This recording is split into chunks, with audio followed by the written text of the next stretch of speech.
नमस्कार, मैं हूं माधवी और आप देख रहे हैं स्वामी न्यूज। और अब समाचार विस्तार से। हरियाणा के नूंह जिले में बजरंग दल के निकल रही ब्रज यात्रा के दौरान समुदाय विशेष के लोगों द्वारा पथराव करने की घटना सामने आने के बाद आज देश भर में विश्व हिंदू परिषद और बजरंग दल द्वारा जिला मुख्यालयों पर प्रदर्शन किया गया। इसी के तहत अजमेर विश्व हिंदू परिषद और बजरंग दल के कार्यकर्ताओं द्वारा गांधी भवन चौराहे पर जिहादी आतंकवाद का पुतला जलाकर आक्रोश प्रकट किया। हरियाणा के नूंह जिले में बजरंग दल की निकल रही ब्रज यात्रा के दौरान समुदाय विशेष के लोगों द्वारा पथराव करने और 50 से अधिक वाहनों में आग लगाने के विरोध में पूरे देश भर में देशव्यापी प्रदर्शन विश्व हिंदू परिषद बजरंग दल द्वारा जिला मुख्यालय पर आज किया गया। इसी क्रम में अजमेर विश्व हिंदू परिषद और बजरंग दल के कार्यकर्ताओं द्वारा गांधी भवन चौराहे के बाहर प्रदर्शन कर जिहादी आतंकवाद का पुतला जलाया गया। विश्व हिंदू परिषद और बजरंग दल के कार्यकर्ताओं ने आक्रोश जताते हुए कहा कि शांतिपूर्वक निकल रही यात्रा पर जिस प्रकार से पथराव किया गया है उससे पूरे भारत में कार्यकर्ताओं में भारी आक्रोश है। 20 जुलाई को नूंह हरियाणा क्षेत्र में इस्लामिक जिहादियों द्वारा बजरंग दल की शोभा यात्रा पर घेर कर पथराव करना, घर की छतों से पथराव करना, पहाड़ों से उनके ऊपर गोले दागना, ये कृत्य इस्लामिक जिहादियों ने किया है। आज 2 अगस्त को पूरे देश भर में जिला केंद्रों पर विश्व हिंदू परिषद बजरंग दल ने जिहादी इस्लामिक आतंकवाद का पुतला दहन का कार्यक्रम रखा गया है। इस प्रदर्शन से मात्र उन जिहादियों को यह आगाह किया जा रहा है कि अब बजरंग दल हमारे हिंदू संतों के ऊपर, हमारी शोभा यात्राओं के ऊपर, हमारे मान बंधुओं के ऊपर अगर वो आक्रमण करता है सुनियोजित तरीके से तो विश्व हिंदू परिषद बजरंग दल उसका प्रतिकार करेगा। आज ये प्रदर्शन केवल मात्र चेतावनी है। अब अगर वो हिंदू समाज के आत्मसम्मान को, हिंदू समाज के संतों को, हिंदू समाज के मान बिंदुओं को अगर वो हमला करता है तो हिंदू समाज भी अपने आत्मसम्मान में उनका प्रतिकार करेगा।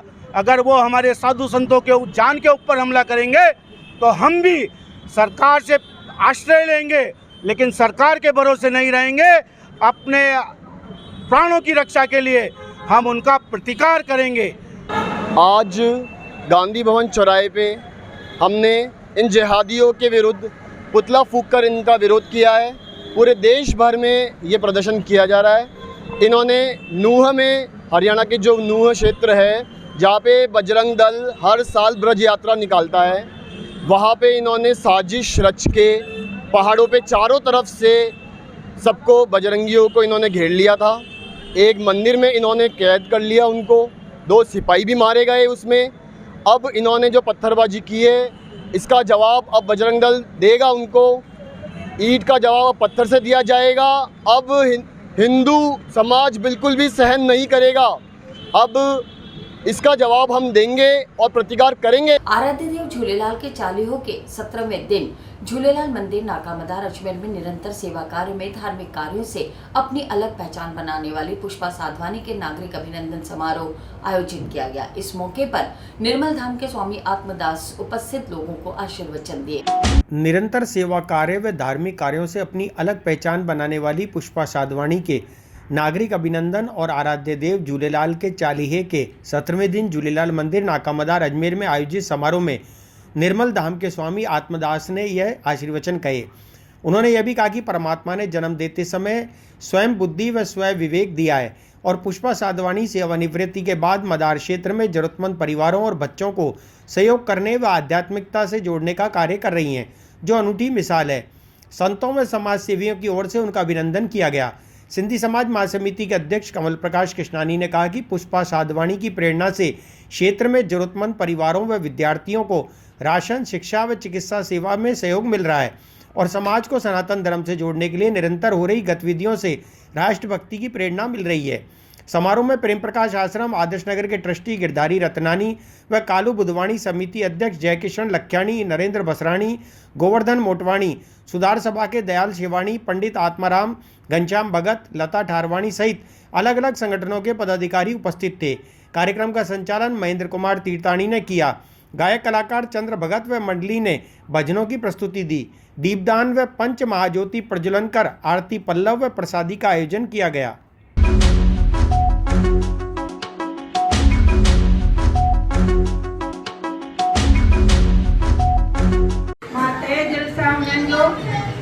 आभार व्यक्त कंदसि त असांजे मथां इहे पंहिंजा आशीर्वाद महर ज़रूरु रखनि जॾहिं जॾहिं बि असांजा कार्यक्रम थियनि समाज जा चाहे पर्सनली तव्हां इहे पंहिंजो अमूल्य समय कढी करे असां तव्हांजा ॿार आहियूं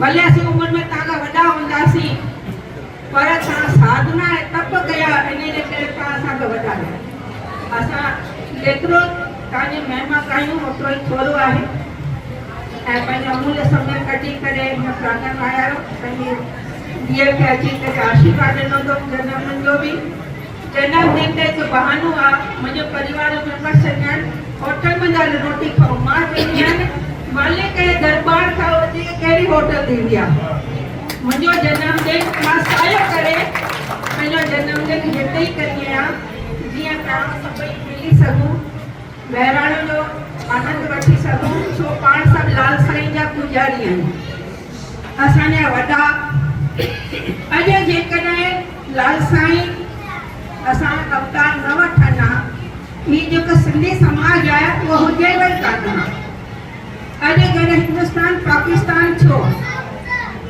ऐं जेके उन टाइम में अत्याचार थिया सिंधियुनि जे मथां हिंदुनि जे मथां त उन्हनि तप कयो असांखे जी रक्षा कई वञे असांजे धर्म जी रक्षा कई वञे जॾहिं बंटवारो थियो 1947 में त असांजे पूर्वजनि खे ख़बर हूंदी त कहिड़ी तकलीफ़ुनि सां असांजा वॾा हेठि आया असांखे वञी वञाई मिली आहे हुन सुठी एजुकेशन ॾिनी आहे असां जा पंहिंजा पोस्टन जा रिटायर थिया आहियूं पर तकलीफ़ असांजा वॾनि ॾिठो अची करे नओं शहर नओं देश संस्कृति अलॻि सभु कुझु अलॻि जिन खे पंहिंजा मकान दुकान शाहूकार हुआ उन्हनि अची हिते ग़रीबी काटी तकलीफ़ उन्हनि काटी असांजा वॾा असां ॿुधाईंदा हुआ असां केॾियूं तकलीफ़ूं काटियूंसीं धन्य आहिनि उहे असांजा माउ पीउ जिन असांखे पढ़ाई लिखाई करे क़ाबिल ठाहियो जो अॼु असां पंहिंजे संतनि जे शरण में असां पंहिंजे जेके समाज जा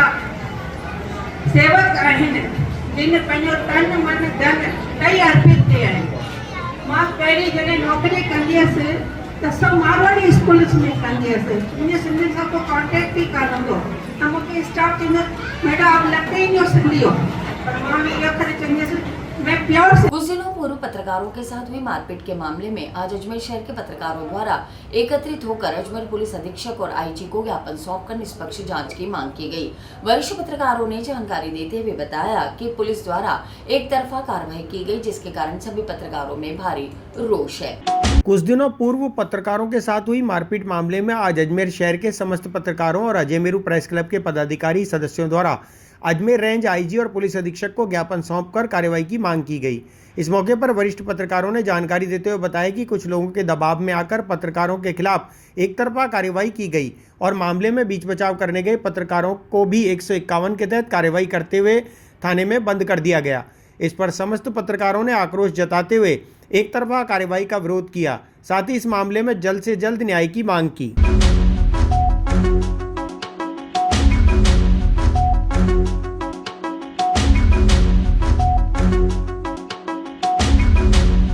इसमें दरअसल ये 28 तारीख की घटना है। हमारे एक पत्रकार साथी है संतोष गुप्ता, उनका अपने पड़ोसी से कोई पुराना उनका विवाद चल रहा था। तो संयोग से वो जो पड़ोसी हैं वो किसी एक पर्टिकुलर व्यावसायिक समुदाय से बिलोंग करते हैं। तो उसमें पड़ोसी का विवाद था, जब तक कोई इसमें आपत्ति नहीं थी। लेकिन जो जिस व्यवसाय से वो जुड़े हुए हैं, हमारे जिन्होंने हमारे साथी के साथ मारपीट की, उस व्यवसाय के बहुत सारे लोग वहाँ पर इकट्ठे हो गए, लगभग 100 के लोग इकट्ठे हो गए। उन्होंने हमारे साथी के साथ मारपीट की। फिर हमने हमारे 2 पत्रकार साथी मौके पर गए बीच बचाव के लिए, उन्होंने उनको भी पीटा। हमारे साथी हैं आनंद शर्मा जो कि अजमेर प्रेस क्लब के महासचिव हैं, और हमारे सेक्रेटरी हैं अखिलेश जैन, इनके साथ भी उन्होंने मारपीट की। इस पर हम लोगों ने विरोध दर्ज किया, थाने पे भी गए, और इसके बावजूद जो समुदाय था सामने वाला, उन्होंने प्रेशर बनाया, हो हल्ला किया, थाने पर धौंस धपट्टी भी उन्होंने की, और उनके प्रेशर में अभी तक एक तरफा कार्रवाई हुई है। पत्रकारों की ओर से भी मुकदमा दर्ज करवाया गया था, 2 मुकदमे दर्ज करवाए गए हैं, हमारे साथी की पत्नी की तरफ से भी मुकदमा दर्ज करवाया गया है, उस पर अभी तक कोई कार्रवाई नहीं हुई है। और जो हमारे पत्रकार साथी जिनके साथ मारपीट हुई, आनंद शर्मा, उनकी तरफ से भी मुकदमा दर्ज करवाया गया, उस पर भी अभी तक कोई कार्रवाई नहीं हुई है। और शाम को जो हमारे पत्रकार साथी हैं जिनके साथ मारपीट हुई, उन्हीं को लॉकअप में बंद कर दिया गया है 151 में, जबकि दोनों तरफ से कार्रवाई होनी चाहिए थी, तो एक तरफा कार्रवाई हुई है। इन्हीं सारी बातों को लेकर पूरा जो अजमेर का पत्रकार जगत है, सभी में रोष व्याप्त है। अभी तक हमने इसको आंदोलन का रूप नहीं दिया है। अगर इसी तरीके से एक तरफा कार्रवाई जारी रही और न्याय नहीं मिला तो सारे पत्रकार मिलकर इस आंदोलन को प्रदेश और देश के स्तर पर इसको लेके जाएंगे, ये सभी का पक्का संकल्प है। एसपी साहब ने कहा है कि हम इस मामले में जो भी निष्पक्ष, आईजी साहब से भी मिलकर आए हैं हम लोग अभी, उन्होंने भी कहा है कि निष्पक्ष कार्रवाई होगी। अगर अभी तक नहीं मिला है न्याय तो अब मिलेगा। हमें भरोसा है कि निष्पक्ष कार्रवाई होगी और हमारे पत्रकार साथियों को न्याय मिलेगा। अगर नहीं महर्षि दयानंद सरस्वती विश्वविद्यालय की राष्ट्रीय सेवा योजना की तीनों इकाई एवं भारत सरकार के सामाजिक न्याय और अधिकारिता मंत्रालय के तत्वावधान में मेडिकल विंग, राजयोग शिक्षा एवं अनुसंधान शोध प्रतिष्ठान, प्रजापिता ब्रह्मा कुमारी ईश्वरीय विश्वविद्यालय के सहयोग से आजादी के अमृत महोत्सव के अंतर्गत नशा मुक्त भारत अभियान कार्यक्रम का आयोजन किया गया। महर्षि दयानंद सरस्वती विश्वविद्यालय की राष्ट्रीय सेवा योजना की तीनों इकाई एवं भारत सरकार के सामाजिक न्याय और अधिकारिता मंत्रालय के तत्वावधान में मेडिकल विंग, राजयोग शिक्षा और अनुसंधान शोध प्रतिष्ठान, प्रजापिता ब्रह्मा कुमारी ईश्वरीय विश्वविद्यालय के सहयोग से आज़ादी के अमृत महोत्सव के अंतर्गत नशा मुक्त भारत अभियान कार्यक्रम का आयोजन किया गया। कार्यक्रम में 125 सेवा योजना के छात्र छात्राओं ने भाग लिया। कार्यक्रम में ब्रह्मा कुमारी आशा दीदी ने नशा मुक्ति अभियान की विस्तृत रूपरेखा प्रस्तुत की। उन्होंने बताया कि सामाजिक न्याय और अधिकारिता मंत्रालय से प्रजापिता ब्रह्मा कुमारी ईश्वरीय विश्वविद्यालय का MOU हुआ है, जिसके तहत हमारी अनुसंधान टीम नशे से पीड़ित व्यक्ति के लिए पुनर्वास का कार्य करती है एवं उन्हें समाज की मुख्य धारा में जोड़ती है। आशा बहन ने कहा कि नशा मुक्त अभियान ब्रह्मा कुमारी द्वारा चलाया जा रहा है। इस अभियान में राजयोग सिखाया जा रहा है, क्योंकि राजयोग के माध्यम से ही नशा मुक्त हो सकते हैं, क्योंकि राजयोग से ही व्यसन मुक्त और नशा मुक्त होने की शक्ति प्राप्त होती है और उस शक्ति के बल से ही नशे की आदतों से मुक्त हो सकते हैं। ब्रह्मा कुमारी कीर्ति दीदी ने ध्यान की कुछ पद्धतियों का छात्र छात्राओं और कर्मचारियों के अनुभव करवाया, जो नशेड़ी व्यक्ति को नशे से विमुक्त करती है।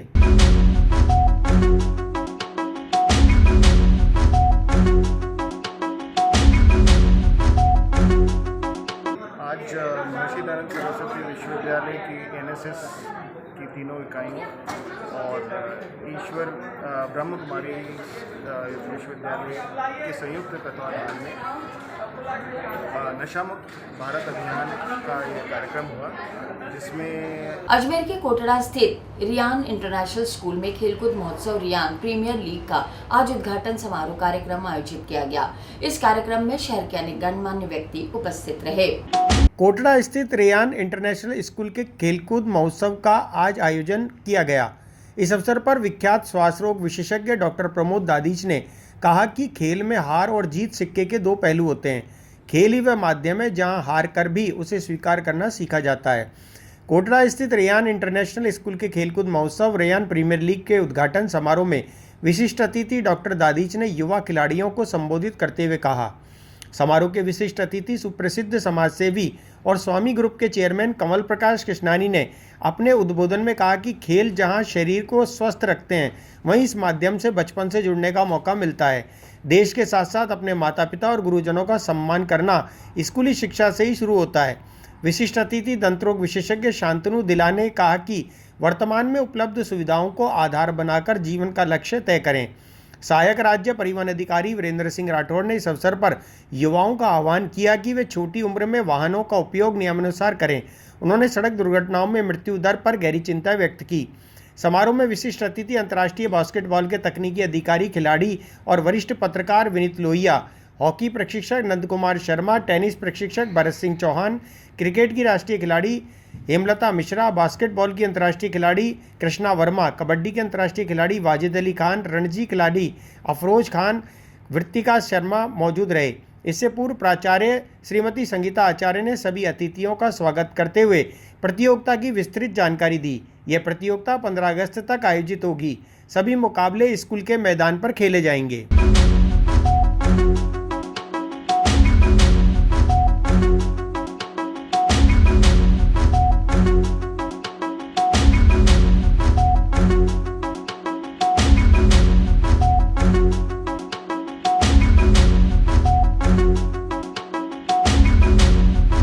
very, very important for a good nation to have a good and healthy people, and for healthy people to have a healthy body and a healthy mind.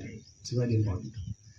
I'm a pulmonologist, I'm a doctor, so I can share you some experience from my point of view and why sports is very important. Ryan international के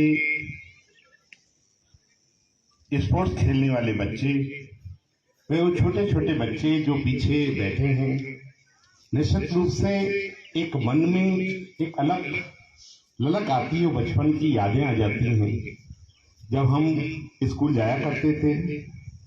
in sports के आज IPL के अंदर national level, international level से आए हमारे खिलाड़ीगण, मेरे को स्पोर्ट्स की दुनिया में जोड़ने वाले विनीत नैया जी, स्कूल की प्रिंसिपल महोदय, टीचर्स, स्पोर्ट्स से जुड़े हुए सभी तथा स्कूल से जुड़े हुए सभी। अजमेर नर्सिंग कर्मियों द्वारा अपनी अनेक मांगों को लेकर लगातार विरोध प्रदर्शित किया जा रहा है। आज नर्सिंग कर्मियों द्वारा चिकित्सालय के मुख्य द्वार से रैली निकाली गई, जो जिला कलेक्ट्रेट कार्यालय पहुंची। यहां पहुंचने पर नर्सेज एसोसिएशन के पदाधिकारी और कार्यकर्ताओं ने जिला कलेक्टर को मुख्यमंत्री के नाम ज्ञापन सौंपा। अजमेर नर्सेज एसोसिएशन द्वारा लगातार अपनी मांगों को लेकर विरोध प्रदर्शन किया जा रहा है। आज नर्सिंग कर्मियों द्वारा अपनी मांगों को लेकर जवाहरलाल नेहरू चिकित्सालय के मुख्य द्वार से रैली निकाली गई। यह रैली जिला कलेक्ट्रेट कार्यालय पहुंची, जहां पर नर्सेज एसोसिएशन के पदाधिकारियों ने मुख्यमंत्री के नाम जिला कलेक्टर को ज्ञापन सौंपा। नर्सिंग कर्मियों ने बताया कि लंबे समय से वे अपनी मांगों को लेकर प्रदर्शन कर रहे हैं, लेकिन सरकार इस ओर ध्यान नहीं दे रही है, जबकि कोरोना काल में उन्होंने अपनी जान की परवाह किए बिना मरीजों की सेवा की। नर्सिंग कर्मियों ने कहा कि उनकी मुख्य मांग है कि केंद्र के समान उनका वेतन किया जाए। राजस्थान के सभी नर्सेज ने मिलकर 17 तारीख से गांधीवादी आंदोलन शुरू किया है। राजस्थान सरकार से मांग है नर्सेज की समस्याओं का किसी को पूरा करें, ताकि नर्सेज आंदोलन के लिए विवश नहीं हो। नर्सेज एक संवेदनशील प्रोफेशन है। नर्सेज बिल्कुल नहीं चाहती कि कोई काम बंद हो, इस तरह की हड़ताल ऐसी स्थिति पैदा हो। और राजस्थान के संवेदनशील मुख्यमंत्री श्री अशोक गहलोत साहब को अपील करना चाहते हैं कि राजस्थान के नर्सेज ने कोविड काल में इस स्टेट को रोल मॉडल बनाने में अपनी महत्वपूर्ण भूमिका निभाई थी। और नर्सेज की विगत 4.5 साल से मांगे लंबित हैं। सरकार को कई बार पत्र लिख करके केंद्र के समान वेतन रखते, संविदा काल का जो संविदा काल में काम किया, जो हमारे नर्सिंग कर्मचारी उनके संविदा काल की उनके सर्विस पीरियड में काम किया जाए, नोशनल लाभ दिया जाए। हमारे जो CH जो कर्मचारी जिन्होंने कोविड काल में काम किया था, उनको सरकार प्राथमिकता से नियमित जो भर्ती रहती है उसको प्राथमिकता थी। और अभी जो हमारे यहाँ निविदा, संविदा, UTV और LNT वाले जो काम कर रहे हैं नर्सिंग में, उनका वेतन साफ। अजमेर के आहाता मोहल्ला खारीकोई क्षेत्र के दुकानदारों द्वारा ऑटो चालक के खिलाफ विरोध जताते हुए अपने अपने प्रतिष्ठान बंद कर दिए।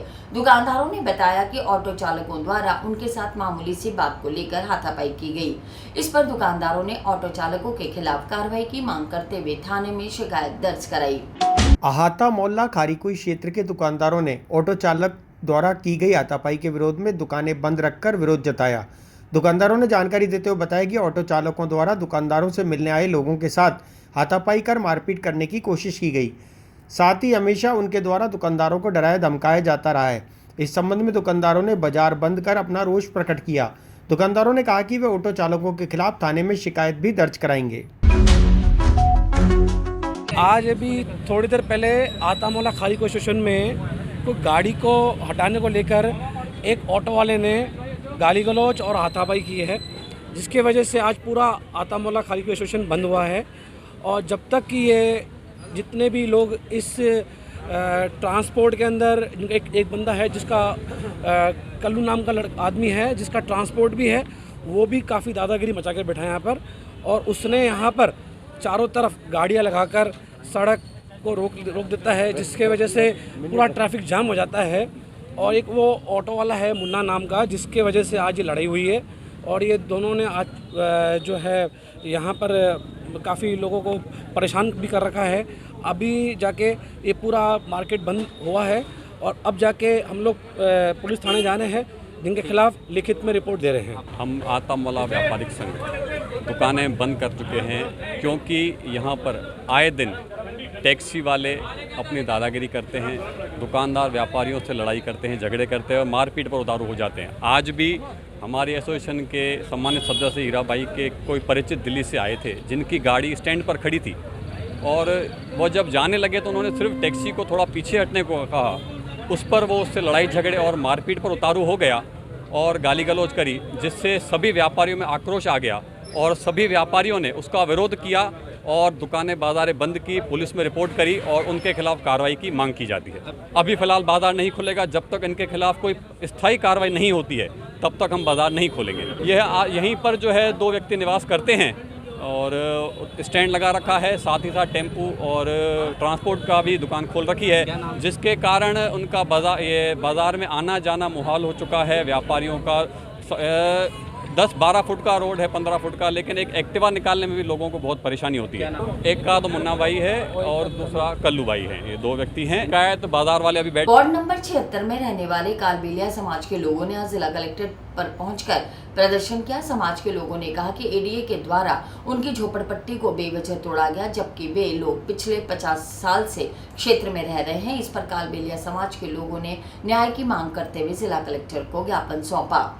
Makadwali road E block ward number 76 में रहने वाले कालबेलिया समाज के लोगों द्वारा आज जिला कलेक्ट्रेट पर प्रदर्शन कर एडीए के खिलाफ नारेबाजी की गई। कालबेलिया समाज के लोगों ने बताया कि पिछले 50 सालों से वे क्षेत्र में रह रहे हैं, लेकिन कल अचानक एडीए कर्मचारियों ने आकर उन्हें झोपड़पट्टी से जबरन निकालने की कोशिश की और उनके परिवार के लोगों के साथ मारपीट की गई। साथ ही बुलडोजर भी चलाने की कोशिश की गई। इसमें कई लोग घायल होते होते बचे। इस संबंध में कालबेलिया समाज के लोगों के साथ क्षेत्रीय पार्षद जिला कलेक्टर को ज्ञापन सौंपकर समस्या से अवगत कराया। देखिए साहब, ये घटना जो है वार्ड 76 पंचशील नगर की है। वहाँ पे ई ब्लॉक के अंदर एक मंदिर बना हुआ है जो काफ़ी 60 साल पुराना मंदिर है। मंदिर के पीछे की तरफ कालबेलिया समाज के कम से कम 15 से 20 परिवार रहते हैं और ये आज का ही नहीं, एडीए प्रशासन पिछले साल भी ये सब नाटक कर चुका है। तब भी उनको समझाया गया था, उन्होंने इनको बोला कि भाई हम भविष्य में ऐसी नहीं करेंगे, लेकिन इस बार पता नहीं क्यों वो किस अधिकारी के दबाव के अंदर या किस भाजपा नेता के दबाव के अंदर आके ये सारी कार्रवाई कर रहे हैं, वो समझ नहीं आ रही है साहब। कल भी इन लोगों के साथ मारपीट करी गई, बुलडोजर लेके पहुंच गए, एक परिवार को घर से निकाल दिया गया। तो बोला साहब, इस तरीके से हम लोग वार्ड क्षेत्र की जनता सहन नहीं करेंगे और अगर प्रशासन और अधिकारी चाहते हैं एडीए के क्या उग्र आंदोलन हो और कालबेलिया समाज के साथ में जितनी भी हमारी एटीसी समाज जो हमारी यहाँ पे बिलोंग करती है अजमेर के अंदर, वो समाज अगर सड़कों पे उतरे तो एडीए के प्रशासन के अधिकारी कान खोल के सुन ले कि हम लोग किसी प्रकार से ये चीज़ सहन नहीं करेंगे और अगर हमें 2 दिन के अंदर इसका पुख्ता जवाब नहीं मिलता है कि भाई हम इन परिवार को यहाँ रहने दिया जाए, तो बोला साहब इसके लिए फिर कार्रवाई वो अपने स्तर पे करें, फिर हम हमारे स्तर पे। आज सब कलेक्टर मैडम के पास में आए हैं, उनको हम ज्ञापन दे रहे हैं, उनसे मांग कर रहे हैं कि भाई इस परिवार को थोड़ा सा जो भी हमारे 15-20 परिवार हैं इनके ऊपर ध्यान दिया जाए और अगर ध्यान नहीं दिया जाता है तो साहब हम लोग मुख्यमंत्री साहब से निवेदन करना चाहते हैं कि एक तरफ तो आप है ना बोल रहे कि गरीब परिवार को पट्टा दिया जाए, उनको रहने की व्यवस्था दी जाए और दूसरी तरफ आप उन लोगों को घर से आपके जो अधिकारी यहाँ पे एडीए में बैठे हुए हैं वो सुन नहीं रहे। प्रशासन बिल्कुल बहरा हो चुका है। ये परिवार जाति से समाज से समूह से हैं जो कि हम माकड़वाली रोड ई ब्लॉक के वहाँ रह रहे हैं। करीबन हमारे 50-60 सालों से, हमारे पूर्वजों के टाइम से हम वहाँ रह रहे हैं। हमारी झोंपड़ियाँ बनी हुई है, मंदिर बना हुआ है, हमारे शमशान घाट भी वहाँ बने हुए। जबकि कल एडीए के कुछ अधिकारियों ने आकर वहाँ हम पर एकदम हमला कर दिया। करीबन ये सुबह का टाइम था, हमारे बाल बच्चे अंदर सो रहे थे झोंपड़ों में और एकदम उन पे भी चोटें आई, हमारे झोंपड़े ढसका दिए उन्होंने। जबकि बिना कोई बताए हुए, बिना किसी के सूचना के वो हमारे झोंपड़े गिरा दिए। जबकि हम 50-60 साल से वहाँ रह रहे हैं। हमारे गरीबों की ये स्थिति अभी कहाँ ये सरकार कर रही है, जबकि हमको सूचना भी नहीं देती है। हम 50-60 साल से वहाँ रह रहे हैं, हम गरीब परिवार से हैं और हम कालबेलिया समाज से हैं। हम हमारे बुजुर्ग जो हमारी दादी माँ 115 साल की थी, उस पर भी बुलडोजर चलाने की उन्होंने कोशिश की, वो भी उनको हमने एकदम उठा के एकदम साइड में किया। जबकि ये हमारे साथ नाइंसाफ़ी करी है। जबकि एक तरफ गहलोत सरकार हमें गरीबों को मकान बनाने की घोषणाएं कर रही है, पट्टे देने की घोषणाएं कर रही है, जहाँ हम रह रहे हैं वहाँ पट्टा देने की घोषणा कर रही है। जबकि एडीए प्रशासन हमारे साथ ये नाइंसाफ़ी। और इसी के साथ ये समाचार बुलेटिन नहीं समाप्त होते, मुझे दीजिए इजाजत। देखते रहें स्वामी।